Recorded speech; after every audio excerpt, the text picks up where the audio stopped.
eBay Motors is here for the ride. Elbow grease and a whole lot of love transformed 100,000 miles and a body full of rust into a drive entirely its own. LED headlights, spoilers, whatever you need. eBay Motors has it at affordable prices. And with eBay Guaranteed Fit, it's guaranteed to fit your ride every time. Keep your ride or die alive at ebaymotors.com. Eligible items only. Exclusions apply. The holidays are a time to feel and create joy. And what could be more joyous than the look on her face as she unwraps a stunning new jewelry piece from Blue Nile? How about getting 50% off your purchase? Blue Nile offers premium quality, priced below traditional retail. Their online experts are available 24/7 to answer any questions and make sure you've picked the perfect gift. For a limited time, you can get 50% off at BlueNile.com. That's 50% off at BlueNile.com. Hey parents, Greenlight is here to take one big thing off your to-do list, teaching your kids about money. With a Greenlight debit card and money app of their own, kids and teens learn to earn, save, and invest. You can send money instantly, set flexible controls, and get real-time notifications of your kids' money activity. Set up chores and put allowance on autopilot to reward them for their hard work. Then learn about the world of money together. Get 1 month free when you sign up at greenlight.com/podcast. Looking for a fun way to win 25 times your money this football and basketball season? Test your skills on Prize Picks, the most exciting way to play daily fantasy sports. Just select 2 or more players, pick more or less on their projection for a wide variety of stats, and place your entry. It's as easy as that. If you have the skills, you can turn $10 into $250 with just a few taps. Easy gameplay, quick withdrawals, and injury insurance on your picks are what make Prize Picks the #1 daily fantasy sports app. Ready to test your skills? Join the Prize Picks community of more than 7 million players who have already signed up. Right now, Prize Picks will match your first deposit up to $100. Just visit prizepicks.com/play100 and use code PLAY100. That's code PLAY100 at prizepicks.com/play100 for a first deposit match up to $100. Prize Picks, daily fantasy sports made easy. Hello, this is international football commentator Derek Ray, and you're listening to the Ranks FC podcast.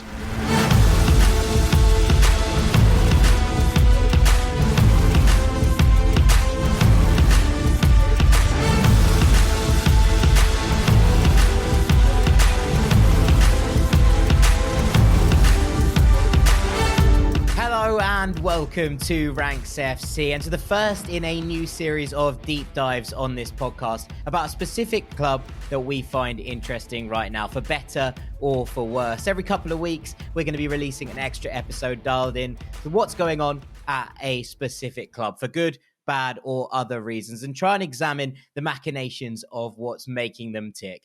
Today, and for our first deep dive, we're talking about Manchester United, who seem to dominate the back pages of the newspapers here in the UK and around the world constantly at the moment. United are perhaps England's biggest club, a global commercial behemoth that have lifted 20 league titles and 67 trophies in their history. But at the moment, there's both malaise and a civil war at Old Trafford. Once the crown jewel of English football stadiums, and now a crumbling legacy of mismanagement and decay. It's an apt metaphor for the club itself. With the fan base adamant that the Glazers, the majority shareholder family who owns 69% of the club, have to leave in order to start the road to recovering past glories, there's been some movement in the ownership situation, with a bid from British billionaire Sir Jim Ratcliffe expected to be accepted very soon. Ratcliffe is the owner of the Ineos Group and currently part of the management team of Nice, who sit top of France's Ligue 1. But what does the future hold, and how do United overturn this malaise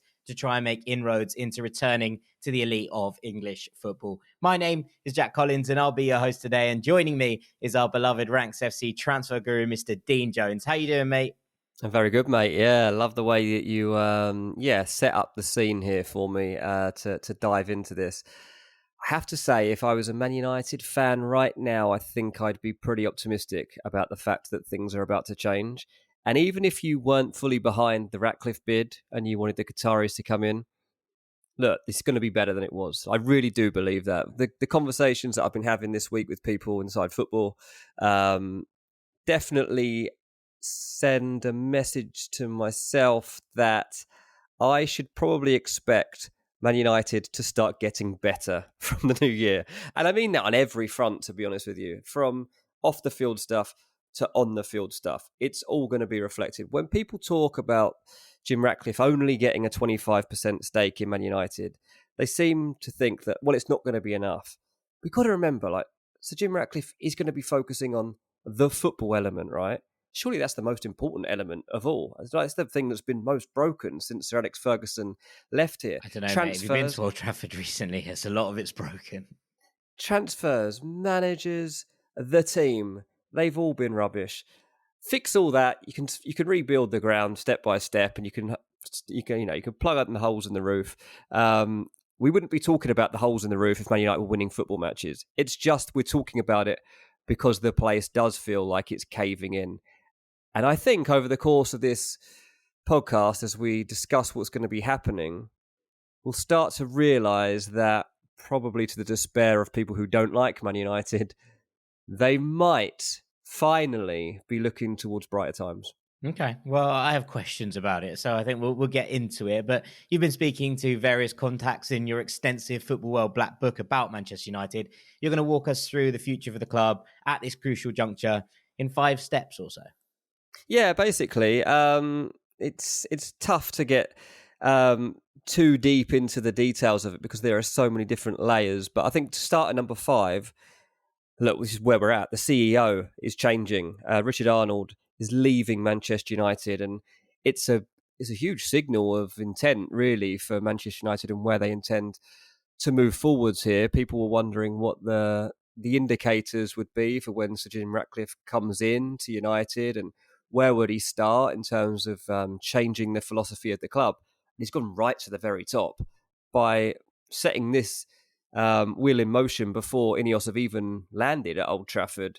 This is really, really significant, and I think it's a good step too, because if you're going to change how the club's run, then you've got to really change it from top to bottom. And Richard Arnold, for all of the time that he's been there, 16 years, hasn't all been disastrous, but certainly in more recent years, you'd think that he hasn't covered himself in glory. Think back to moments like when he sat around the table in a pub with fans, and they're leaked videos coming out and stuff like that. Like, that's how he'll be remembered. There are better things that he's done during his time at Man United, but ultimately, if you're going to change the culture of the club, you do need a different guy to be sat at the very helm, and that's what they're going to end up doing. Now, it seems very, very likely that Jean-Claude Blanc is the man that's going to be coming into that seat.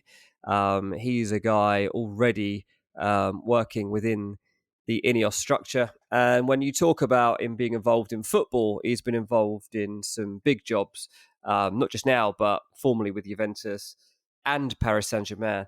And this is all kind of what Man United need. Now, I don't know a lot about the guy personally, but I was speaking to someone yesterday, was like, look, he knows his stuff.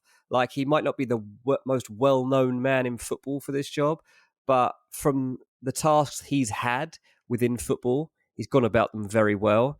And there is reason to believe that if he does get this job, which I think he's going to be honest with you, then he can be trusted to start turning things over. So that's a reason to be optimistic from a Man United point of view. And yeah, look, at the end of the day, Man United want to become the most powerful club in the world again. That's what we need to set out here as well at the start.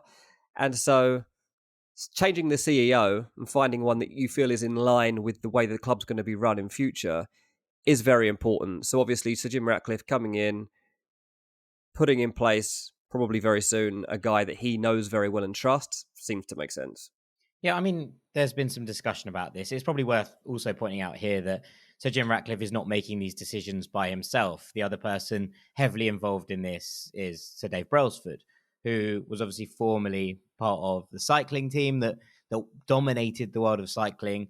But he's been doing a lot of the top-down kind of audit, if you will, ahead of Ratcliffe landing at Manchester United and kind of seeing what he said.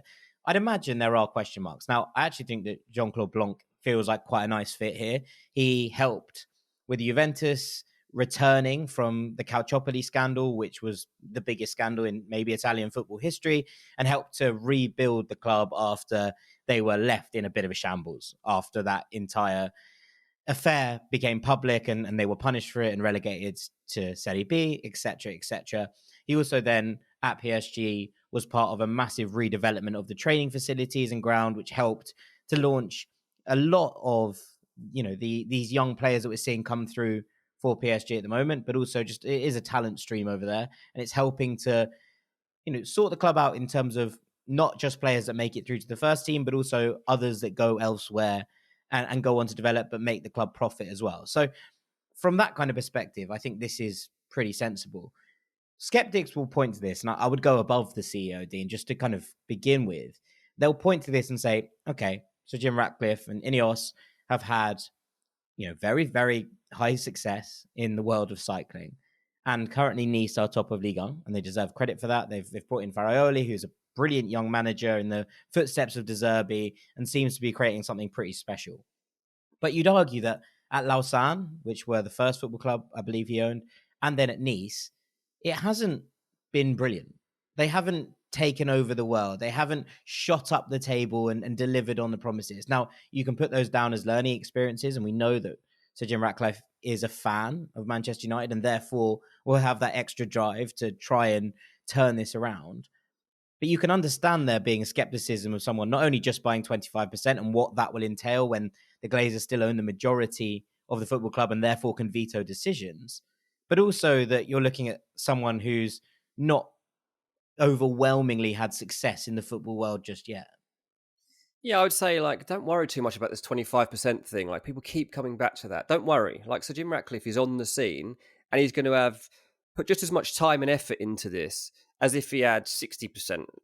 Genuinely, that is every message that I'm getting. I don't think anyone's doubting his desire to fix things. It's just a question of whether that will be blocked from Florida. It won't be blocked. By the From Glazers. a football point of view, it won't be blocked. No, it won't. But they're still putting the money in for transfers, etc., right? So if United buy a player for £100 million, Ratcliffe's only fronting 25 million of that, whereas the Glazers still have to front, 50, 60 million of it?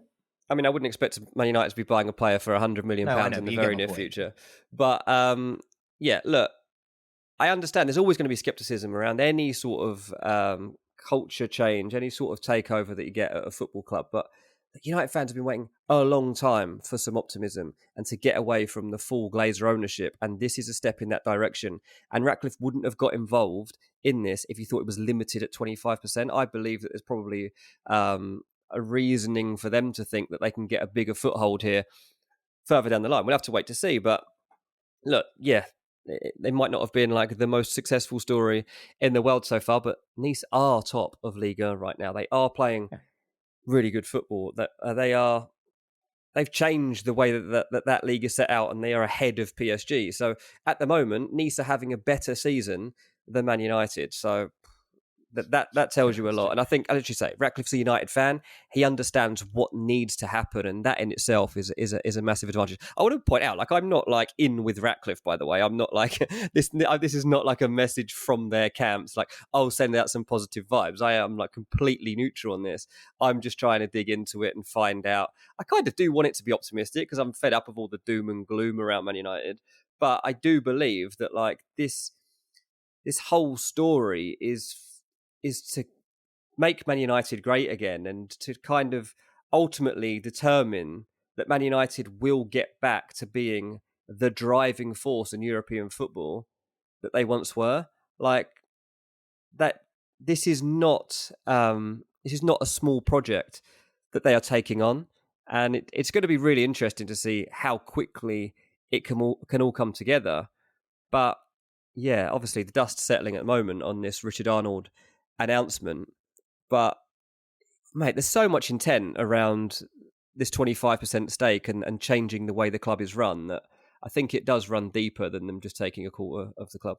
Yeah, I don't doubt that whatsoever. I just wonder what it comes down to when you have a minority investor and a majority investor. Ultimately, the majority investor gets to make the vetoed decisions, right? They get that power because that's what their stake owns. That's my only misgiving about it. I think that there's plenty of optimism. I think that probably there's a lot of people with their heads and hearts in the right direction now. And I think that Ratcliffe will get a degree of control over this sporting project.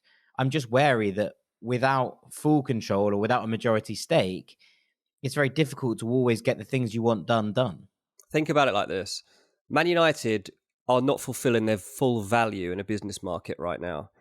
If Ratcliffe can come in and transform the football club and they start to get back to winning things again, say over the next year, Man United really begin to become successful again on the pitch and they're in a title race or they win a trophy and they're starting to look better again. Like the value of the club goes up, the Glazers can sell the club for more money. The Glazers weren't going to sell the club in the end because they weren't going to make enough money out of it. This is a business asset for them. Yeah. And so by selling a smaller percentage of the business and then building that up again, I think that they will also be building the value for when they do eventually want to sell. Okay, fair enough. I think that's probably the best explanation of it that I've heard so far. Shall we move onwards from the CEO and start to sort of trickle down the club's hierarchy? Yeah, look, at number 4, I mean, I won't go into loads of detail on this one because it's a little murkier at the moment, but there's a strong indication that United will end up bringing in a new director of football here. And I think that would also make sense if you're going to start changing the hierarchy and start changing the way that the clubs run. And it makes sense, again, that you start to bring in people that are going to change the thinking around it. And John Murtagh currently has a big say in the way the decisions that are made around recruitment and stuff. And that still might remain the case, but I wonder if his role changes a little bit because there's a lot of talk around Paul Mitchell, for example, coming into Man United, and I think that's with good reason. I think that Paul Mitchell is definitely somebody that has been looked at by Man United at this stage to come in and take a role as director at football at the club. And given his scouting network, given his contacts within the game, given his experience in English football, I think it would make sense. He was a player initially in football, but then moved into management and recruitment. And during his time, he's been involved at MK Dons, he's been involved at Southampton, he's been involved at Tottenham, spent a little spell at RB Leipzig, and he's been linked to Man United for quite a long time, to be honest with you. Was at Monaco as well, wasn't he? So, yeah. He's got a lot of different experiences across football, and yeah, there seems to be a strong feeling that if United do decide to bring in a sporting director, that he's probably leading the race for that at this stage. Other people mentioned like Michael Edwards that I wouldn't write off by any stretch of the imagination, but that would be quite the turn of coat, wouldn't it? It would be, wouldn't it? Liverpool and moved to Manchester United. It would, but you never know. Things that you never know, of course, and there's obviously different things. The other one obviously is Dougie Freedman, who's been linked extensively in the press. Now, whether that's just talk that's been, exacerbated and maybe made to be louder than it actually is a different question. But actually, in terms of what Dougie Freedman's done, it's not quite the Manchester United set to raid rival that it's maybe being made out to be in the tabloids, because I think there's probably less love lost than many would expect between Crystal Palace and Manchester United. But Freeman's done quite a good job, I think, at Palace. And there's been some players brought in, youngsters, Elise, Eze, Mark Gay, whose value has all been exemplified. He's been able to lock down Eze and Elise in particular to new contracts when it looked like they might leave Crystal Palace this summer. Quietly, I think that Freeman's done a pretty good job at Crystal Palace, and I think that Manchester United could do a whole lot worse. Yeah, I mean, Palace would be devastated to lose him. He's built really good foundations for that club, but I mean, you're also talking about a very, very different level of expectation and ambition. Yeah. And you can go and sign players from the Championship and give them the platform to then step up. Man United can't really be shopping at that level. They're kind of looking to take those guys at the next step. So I'm not entirely sure how that would work.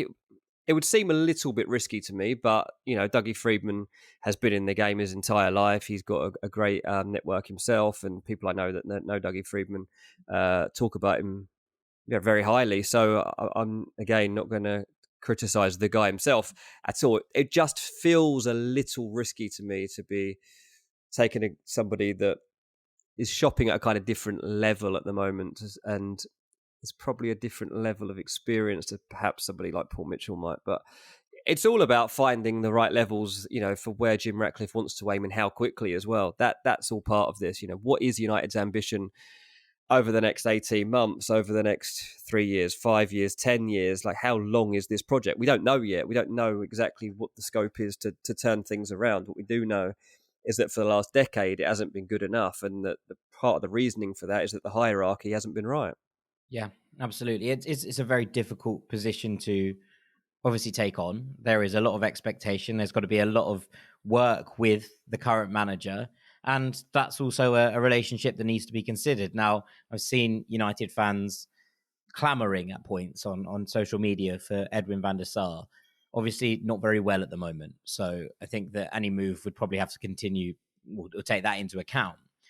But more than that, I think Van der Sar has proved himself relatively rookie during his time at Ajax. It hasn't been a plain sailing ship by any extent of the imagination. And whilst he does have a working relationship with Erik ten Hag from that time, it does kind of feel like that would be a gamble also, and one that seems to be driven more by sentiment, in that Van der Sar was obviously an excellent goalkeeper for Manchester United, than it is necessarily for footballing nous and pedigree right now. And maybe that's what United need to kind of come away from a little bit. Exactly that. Like, emotion and sentiment are two things that haven't worked particularly well for Man United in recent times. When going for Solskjaer and stuff like that, it's worked for a little bit, but ultimately it hasn't worked out. And I've no idea personally what Van der Sar, what the ceiling actually is for him in this role, and I don't know how good he could become. Perhaps he'd be excellent, but I know Jim Ratcliffe is not going to go appointing people on sentimental reasons. He's got too much riding on this to do that, and yeah, I would suggest that it probably won't happen at this stage. But yeah, it's an interesting thing to consider for sure. At number 3, I'm going to move it on because I don't think there's too much more to say on the director of football, because we don't know for sure as and when that change will come into play. So let's wait and see. I imagine CEO comes first, right? Yeah, the CEO is going to certainly come first. But at number 3, something we do have to look out for is the manager situation, because look, Ten Hag is going to have assurances that he's safe right now, and I believe that that's true. You can look at it so many different ways with how Ten Hag's doing so far. He's he's got the most informed team in the Premier League right now. He's also got the team with commas, I think it's the most unconvincing record of form that I've seen in quite some time. So it's difficult to figure out exactly where the land lies. Probably somewhere in between. Man United are just an okay team. That's probably where we're at. He's also been let down by the fact that he's not been able to get his team, his full strength team out on the pitch. United have never got all of their favourite players and their best players out on the pitch at the same time. Their injury records from the season have been dreadful. So Ten Hag will be given a little time to prove himself. And from what I understand, like Sir Jim Ratcliffe is happy to give Ten Hag the time to turn this around and to prove that he's the man to lead Man United forward, and that's not a problem. But that isn't like you have this job at any cost. Like, Ten Hag will not be safe forever. If he goes through a bad spell, if Man United go out of the Champions League, if they're not in the title, if they're not in the race for their Champions League, if there's no signs of Man United getting somewhere with this project by the end of the season, Ten Hag's job won't be safe. So I don't think that United want anybody anywhere in the club to feel completely safe in their job. I think everybody needs to feel like they're on their toes at this moment. And I think that includes Ten Hag. Now, obviously, to a certain degree, you want him to feel secure, like he's got foundations. And I was actually at a dinner last weekend with Erik ten Hag there, and he was speaking on the stage.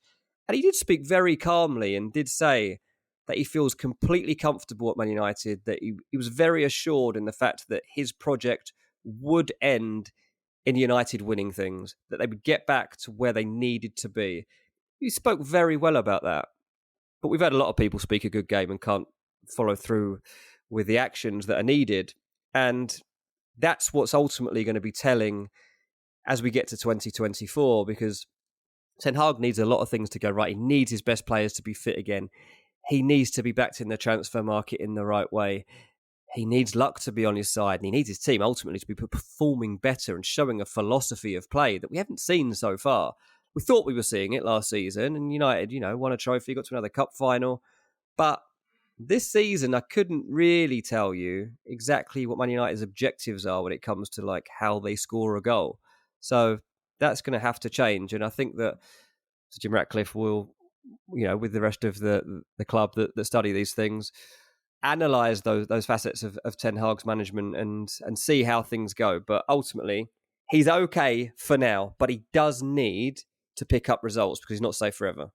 No, I mean, as you say, nobody should be safe forever. And we've just seen this week the fact that Union Berlin and Urs Fischer parted ways after 5 years. The job he's done over the last half a decade at Union has been absolutely spectacular. But this year has been dreadful. I think it's 13 losses in the last 14 games. And suddenly nobody's position, even as heartbreaking as it was for those two, parties to part ways, it had to be made for the good of the football club, I think, at this point, even if it's incredibly sad.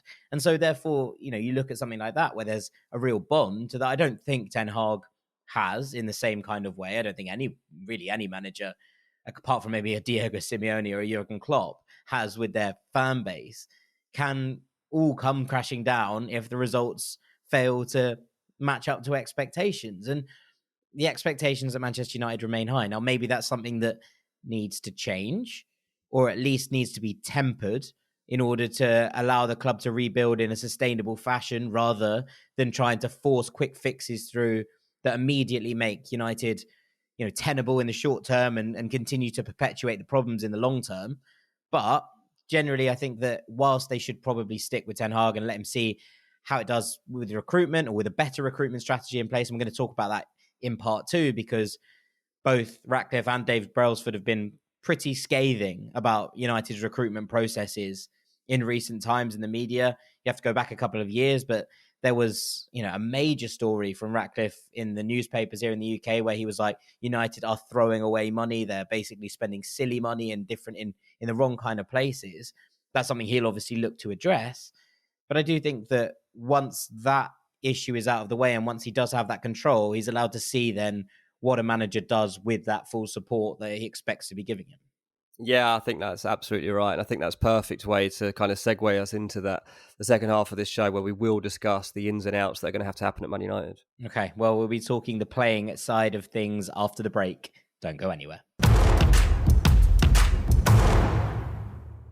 Welcome back to Ranks FC, where we're talking all things Manchester United in the first of our deep dive episodes, each of which is going to focus on a different football club and look at what's making them interesting for good or for bad. I'm Jack Collins, and I'm joined by Dean Jones, talking through all these things. And right, we've done the off-field elements of things, Dean. We're now going to look at the on-field elements. And I just kind of wanted to read that quote out because it's pretty brutal. It is from an interview with The Times in 2019 when Jim Ratcliffe said, Ineos never wants to be the dumb money in town, never ever. United haven't got the manager selection right, haven't bought well. They have been the dumb money, which you see with players like Fred.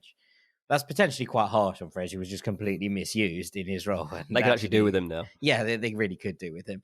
But it also, reportedly, Ratcliffe had a conversation with United Chiefs where he openly criticised the transfer of Casemiro for the amount of money that United paid for him, thinking it to be, whilst another short-term band-aid, an actual pretty poor investment for the long haul. And I think we might be seeing the fruits of that start to bear this season after a good opening campaign from Casemiro last year. What does it look like in the terms of ins and outs now for Manchester United? Because whilst they won't have a complete squad overhaul in January, and we can't expect that to be done in one transfer window, there will start to be something that maybe moves out this mishmash of players that we've seen throughout the last couple of years, right? And it's been something that's plagued United whilst they've been circling through managers, while they've been rifling through different styles and expectations, etc., etc. What it looks like on the pitch is often a mishmash of lots of different types of player who've been brought in to satisfy lots of different types of managers. And that sort of streamlining of the squad to fit with an ethos seems to be something that will be high up on the list of priorities.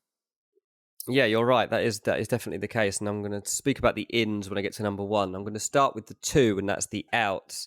And, to touch on Casemiro, which you're right to bring up for sure. Casemiro is a player that United did overspend on, and they will desperately try to get that money back. Now, if there is genuinely a club in Saudi Arabia that will give United their money back on Casemiro, they'll jump at it. Because that's the only way they're ever going to get that money back. That sort of money is not coming again from a big club in Europe. Given Casemiro's performance levels this season, I think we're going to struggle to find that. And so, while I think, it's very harsh on Casemiro to judge him so quickly this season because he's dipped off, but it's important to also remember last season. Yeah, it's important to remember that United needed him last season. We've been crying out for years that United needed a 6, but to sign someone who Real Madrid were happy to give away is a little bit of a worrying statement in terms of where the two clubs are at right now. And look, it's the truth of where the clubs are at. I think that's probably something that's worth pointing out, in that United are not above signing cast-offs, if you will, and that might seem harsh, but Varane and Casemiro were let go relatively freely by Real Madrid to Manchester United. And you don't imagine Real Madrid do that if they think that those players have a significant part to play in their immediate future. £70 million for Casemiro. I mean, no wonder Real Madrid were willing to let him go. They've kind of moved beyond that, haven't they? You look at Real Madrid's makeup now, and they're bringing in Tchouaméni and Camavinga. They already had him, right? So this is the kind of key point. Yeah, he true. was already there, red-shirted and ready to go, and that's the mark of a well-run football club in so many different ways. That's it. And so United have obviously struggled to fill this void even this season, bring in Amrabat, and he's not even playing half the time. So it's a position United have struggled with, and obviously there are issues when people are buying the club and they've looked through mistakes that have been made, and they're like, okay, so you got Casemiro here who you're not going to get your money back on unless we can somehow claw the money back from Saudi Arabia. Jadon Sancho, what on earth has gone on with your management around this situation at every level? Not just with whether Ten Hag's fallen out with him or not, but in terms of repairing the damage from that, protecting the player a little bit, surely, and also protecting their club's asset as well. The 3 levels of that, it's just complete nightmare from someone who would be coming in to have an ownership level within this club. So that Jadon Sancho is a big problem. Rafael Varane has now had a fallout with Erik Ten Hag because he's not in the team, and he's seeing Johnny Evans and Harry Maguire get picked ahead of him. So that's not ideal. But where does Rafael Varane go? Varane clearly not going to be happy if he's not in this team, but not wholly convinced that at 30 years old, Rafael Varane wants to go to Saudi Arabia. I think that he still feels that he has something to offer in European football at a top club. We'll wait to see whether offers can come along that offer him that pathway. And then you've got Van der Beek, you've got Martial, and you've even got players like Antony, who again, a big player purchase, a massive spend. Ajax probably laughing when that deal was signed off, the amount of money that it was. And you're thinking, when's this player going to live up to this value? He's not. Antony, there's no signs that Antony's going to do that. Now, I do think that seeing Ineos come in and make this statement of intent by getting rid of Richard Arnold straight away, and the players will be a little bit get a kick up the backside from that and be like, oh, this lot seem like they might mean business, and maybe they do matter more than I thought they would, and maybe I'm going to be playing for my future here a little bit. I think United players haven't felt like that enough. I really do feel like they've been going through the mode. Look at Anthony Martial, the way he's walked through the last 9 years of his career.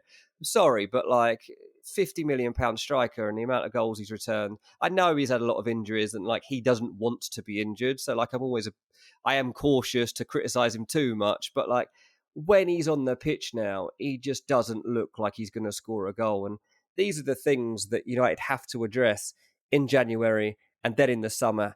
How do they deal with getting these players out of the club, or how do they find a way of making them fit in? Casemiro, I imagine by the end of the season, he'll have to be gone. Sancho, I don't know how you find a resolution to it. Dylan asked me the other day, this is a 5-year-old kid, why doesn't Sancho ever play for Man United anymore? And I said, oh, he fell out with the manager. Okay, so what happens now? I said, well, he didn't say sorry. And Dylan went, so if he'd have said sorry, he would be playing. And I was kind of laughing. So I was like, yeah, I guess so. Is that really? I guess that is kind of what it comes. You got a £70 million asset who's not playing and is training with the kids and kind of rotting as an asset because he wouldn't say sorry about something he wrote. It's a good lesson for your 5-year-old. On Twitter. Always say sorry. Always say sorry. Yeah. But when you put it in layman's terms like that, it's incredible, absolutely incredible. And I think that any of us will be like baffled by the way that situation's been unable to open out. And obviously there's Anthony and there's Greenwood and there's other situations like that are going on in the background now that need to be dealt with one way or the other. So they're massive issues, mate, and they add up to a lot of money that can either be reinvested or is totally lost. I think when you look at Manchester United's spending of late, over the last 5-6 years, to be honest, you look at the amount of money that's been spent on assets which had either no resale value or were allowed to rot, as you say, or wind down. And you look at the money spent, even going back to someone like Paul Pogba, which felt like a really good deal. Well, not good deal in terms of money, but it felt like a statement of intent from Manchester United at that exact point, right? That he was able to come back to the club and he would be part of this revolution.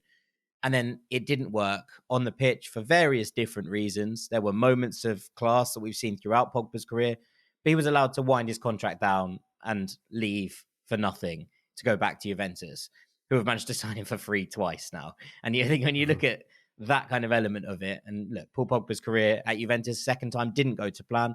Obviously, the ear injuries, and now the scandal that surrounds him around this kind of doping issue that no one's quite sure of the resolution of yet. But you look at, when you go back to those two signings, I think it was 95 million between them for Casemiro and Varane. And you don't look at you look at Real Madrid, who were happy to let these two players go. And it takes me back to something that United used to do, right? It'd be good players who had just started to turn at the end of their careers. And look, Varane is 30, as you say, but we talk quite often on this podcast about the idea of rings in the legs, an old Sam Tyism, that Rafa and Varane has been playing top-level football for 12, 13 years at a very, very consistent, a lot of games a year level. And there is a difference between that and someone like perhaps Luka Modric, who actually ended up being a real late bloomer in his career and is still part of this Real Madrid setup at 38. So if Real Madrid, knowing what we do about the fact that Modric and Kroos still very much part of that system at advanced ages, just wouldn't have let Casemiro and Varane go, even at those exorbitant fees, if they felt that those players still had something really to offer the team and they were irreplaceable. So when you see what other teams are now doing and allowing these things to happen, and Manchester United are no longer the beneficiary, but actually the team on the other side of this, that's a real kind of thing to turn around for a new sporting department. They have to change that perception of United being the team who end up with, these players who are at the end of their careers. And look, I'm not saying that United should go and pursue the policy that Chelsea once did of not really signing anyone over a certain age, because we know that has its own problems. And we know United have had success in the past, bringing in players late in their careers who were able to offer something, but not at these kind of fees. No, exactly. And then they've got to be careful. And I think it takes us on perfectly to our number one, most important ranking of all, INS, the players that can potentially transform Man United on the pitch, and how soon can this all begin? Now, obviously, as a Man United fan, you are desperate in January to see sign of hope. You want to see, yes, Martial go and Van der Beek go and whoever else go. But you also want to see someone come in, and I think a lot of people would probably want to see a centre-back come in. So, look, I believe that their top target is Jean-Claude Todibo. That's useful, considering he plays for Nice. And this is a tricky one, isn't it? Because but they can't get him on loan after the new Premier League rules, so that's okay. They can't get him on loan. Todibo is a great player and he's having a great season. I think he's a very interesting profile of player too. You look at Todibo, he's only 23-year-old. He's a newly French international, and considering he's 23 years old, he's already played for Toulouse, Barcelona, Schalke, Benfica, and now he's playing with Nice. So irrelevant. The less said about that spell at Benfica, the better, to be honest. But yeah, go on. Completely. So I was just going to say, like, take away like how involved he was in each of those things, the experiences that he's already gained within his career are pretty invaluable, good and bad. And he's got to the stage now at Nice where he's part of a team that literally haven't conceded a goal for 2 months. And they're top of Ligue 1. And he's the poster boy of the project at the moment. And the new owner, or the new part owner of Man United, is the owner of his club in Nice, who are said to be open to the idea of letting him go in 2024. And here's his opportunity to step up. And Man United have been looking at him for a while now. So how can they do this? Because it's not illegal for this deal to go through. So even though Ratcliffe does has fingers in both pies here, and he is owner at Nice, and he's going to be a part owner at Man United, a permanent deal can come together. But there's going to be eyes on this. If the first transfer he makes is switching a player who's very, very good from one of his clubs to the other one. So it'll be interesting to see if this is actually the way that they start things. But from any conversations I've had recently, I come away from it genuinely believing that one centre-half is of utmost importance for United to fix. And that obviously makes sense given the fact that Johnny Evans has been brought up into the club. Maguire is suddenly like their most reliable player at centre-half. Martinez is out. Lindelof, well, does he have a future at the club? Who knows? Of course, like Varane. The most useful player that United have had in the last 10 years, Victor Lindelof. He's just does his job quietly and mostly quite well. Exactly that. But yeah, Todibo is a player that would make a lot of sense. Now, even if it's not him, obviously that they've scouted other players too. I mean, one that you'll know more about than me is Gonçalo Inacio at Sporting. Definitely somebody that United have scouted extensively and would consider bringing in if the Todibo thing doesn't work out. You'd have to tell me whether those two have similarities or whether it'd be a good fit. But this is the route that I think we're looking down. If United are to make a significant signing in Jan, I do think that we're probably looking at a centre-half. Yeah, I mean, look, I really like Inacio, but I think that pretty much all of the football we've seen him play at club level has been as part of a back three. And whether that translates perfectly into what United do, I don't know. He's left-footed, which is obviously a bonus as a centre-back. People look to those kind of players to sit into that role, and you'd imagine that that's what United are looking for in terms of someone to step up here. You know, with the injuries to Lisandro Martinez, it's not been a position of particular strength. And I think that we're looking at Inacio as an obvious option there to step into that role. But I would be concerned if, I think Inacio is a brilliant talent, and we've seen him play in a back four for Portugal, but very much not for Sporting under Amorim, because they play almost exclusively in that three at the back formation. So it would be a gamble more, I think, than Todibo, even if the Portuguese league has a pretty good record of transferring players into the Premier League and them succeeding. It would still remain a bit of a gamble in terms of how he translates to a back four centre-back, but he is an incredibly talented young player and someone who there will be a lot of clubs linked to because of the profile and the attributes that he has. Yeah, no, that's interesting. So yeah, some reason for excitement again for Man United fans. And look, for Harry Maguire, I remember in the last international break, pretty much everyone was writing that Maguire would be leaving Man United still in January and would be looking for ways to get more game time and make sure he's in the Euro squad. And I spoke to someone and I'd kind of written the opposite because I didn't get that feeling. Because Maguire was getting a taste of life back in the first team at United and he was going to be getting more opportunities, I was kind of told to write the opposite. And I've been quite fortunate, really, in the fact that Maguire has continued to evolve, I guess, and improve and show that he is worth keeping around. So I think now we've reached the stage where Harry Maguire won't be leaving Man United in January. For good or for bad, I don't know, but at least United have got a player that's pretty much their most informed player at the moment, I think you could probably argue. Yeah. And a good version of Harry Maguire is a good player, so I'm not saying that's necessarily a bad thing. Just to end on this segment, really, the other thing United obviously struggling with is goals.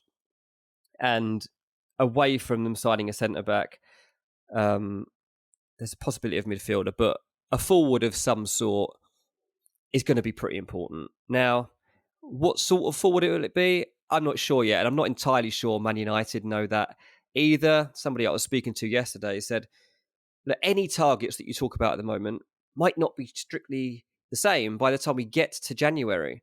Like, we're still a little while off getting there. You've still got Ineos to actually come into the club and begin things. And then you've got the potential of somebody like Paul Mitchell starting a job if that does end up happening. And if he does, he might have new targets, new links to players, which would help you recruit. So it's difficult to know who, but it's either going to be someone to back up Højlund more comfortably. I mean, Højlund, for all his glory in the Champions League so far this season, hasn't got a Premier League goal yet. And, I mean, he's been a little unfortunate. There's no getting away from that. But I've been very critical of Nicholas Jackson this season for not scoring enough goals and for not making the most of his opportunities. So I can't be hypocritical and criticise him on one hand and not I don't want to criticise him. It's the wrong word, because he's a young forward who's like making his name at Old Trafford as the number 9, role with a lot of pressure on him. But he hasn't scored a Premier League goal yet. He's done it in the Champions League, fine. But, for sake of argument, Weghorst has 3 Bundesliga goals this season, and he's got 3 goals in his last 3 games. Højlund hasn't scored in the Premier League yet. So what do Man United do about that? There's been talk about bringing in an experienced forward to back him up, to help him grow into his role, to help him feel more comfortable, to help United score crucial goals at crucial times. But they're hard to come by, unless you can get Mehdi Taremi or somebody. I'm not sure who you can actually find that's going to be a good fit for that. And if you don't go for that out-and-out forward and say Martial does end up staying and Rashford's still there to play there if need be, then it's going to have to be another wide forward. If Jadon Sancho does end up leaving... I was going to say, that surely is contingent on whether Sancho leaves or not.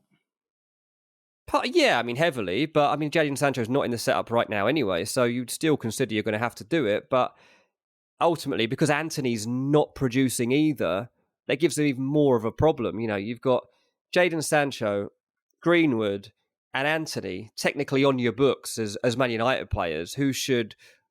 Really, if you were to go back a few years and say Man United are going to have these 3 players, tied to them in the 23-24 season, you'd be like, oh, that sounds good. It's not. It's really not. But yeah, so something needs to change, and we'll see. Again, there's avenues that they're exploring, and there's a lot of players that Man United are linked to at the moment of various different kinds. As I say, it's not really worth going into them in too much detail right now, because I'm not sure where we're going to be at by the time we get to January, and I think it's probably an episode that we do closer to the time. But they've definitely got different types of forward on the radar by the time we get to January, and they'll have to sign somebody. Yeah. It's just a question of, I suppose, who comes in there and who's a good enough player to make an immediate difference and impact, but also isn't going to cost them a fortune in the January market. And the options remain pretty limited. So that's going to be something that they're going to have to come to terms with.